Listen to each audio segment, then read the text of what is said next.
Well, certainly, I think that there was a disconnect, because if the Prime Minister says that corruption is not really a big issue, and in 2009 the people gave the UPA the mandate despite the corruption scams, I think what needs to be looked at just simply is the last 2 years and how people have taken to the streets in this country to bring out the fact that corruption is at the heart of people's concern about governance today.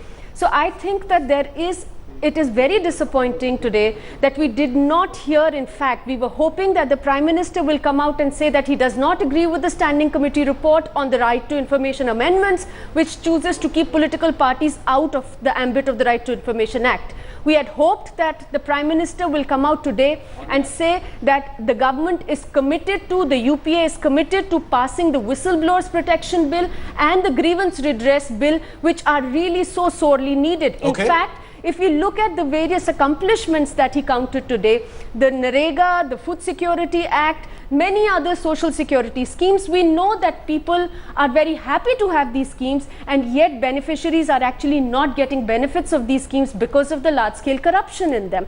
And one of the reasons why people took to the streets, why people have been demanding an effective anti-corruption and grievance redress structure and legislative framework in this country is so that they can actually get these entitlements and these social benefits that the Prime Minister talked about. So I really hope that he had spoken about I wish he had spoken about these things. Well, we don't know if there's going to be any more press conferences of Manmohan Singh as Prime Minister. Let's hope there are. Maybe he will give us more answers. But Dr. Singhvi, if I could bring you in right now, Siddharth Varadarajan had raised a point on Twitter earlier today where he said, wish someone had asked Manmohan Singh to enumerate the outstanding credentials he said that Rahul Gandhi has to be the Prime Minister. The sense is the Prime Minister got off easy because, journalists at that press conference failed to follow up and say, Mr. Prime Minister, please enumerate what those outstanding credentials are.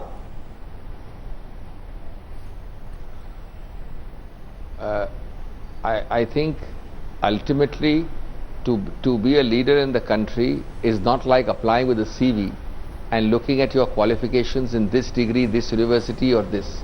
Ultimately, it is what you have done in the party and whether the people accept you.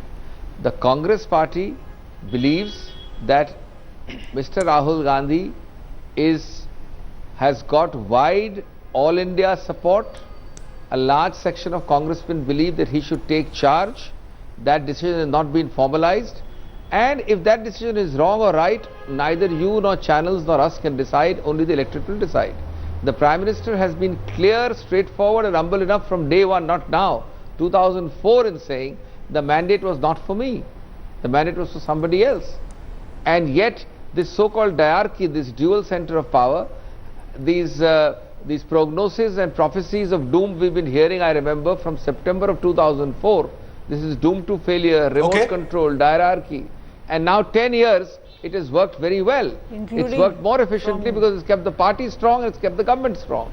So I think this thing of driving a wedge between Rahul Gandhi, Sonia Gandhi, Prime Minister and this issue, I think it's a complete non-issue. The Prime Minister has said that I am not in the race, and Rahul Gandhi, if the Congress is there, is definitely the candidate for Prime Minister, is what the Congress feels. You take it or leave it, it's up to the country to decide. Siddharth Varadarajan, respond.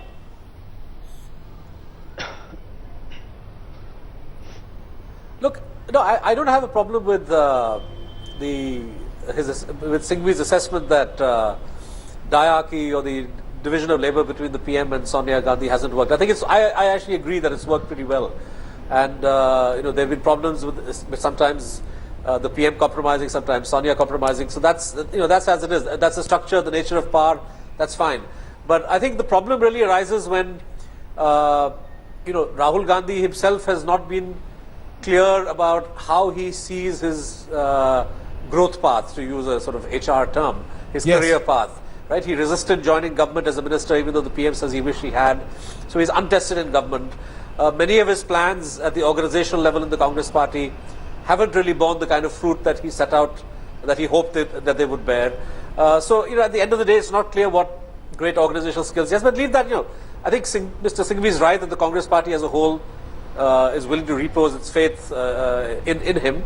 So there were no great surprises there. I think the problem really is that because of Rahul Gandhi's unwillingness to in a way, step up to the plate earlier enough in the innings of this government, step up to the crease, I'm sorry. Yeah. Many other younger ministers who could have perhaps livened up this government, improved its performance, given it more dynamism, Yes, they were kind of held back. And I think that somewhere down the line, this preoccupation with the future prospects of this one supreme leader is holding back the party. And you can see the same thing in many ways in the BJP, even though the supreme leader is not dynastic, but there too you have one man who will not hold press conferences, who everybody basically has to go along with.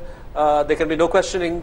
In Gujarat, you see there are no secondary leaders. So there's something very wrong about the political culture in these parties, which is precisely why the electorate, when they got a chance in Delhi to respond to the kind of politics that the Aam Aadmi Party appears to be espousing, and the structure of politics, the way that they look at the grammar of politics, that's why I think they struck a chord. And I think going up to 2014, it wouldn't surprise me if the Aam Aadmi Party gains in popularity across the country, different urban centers, precisely because they represent something new, something refreshing in the way in which political parties function, which is so different.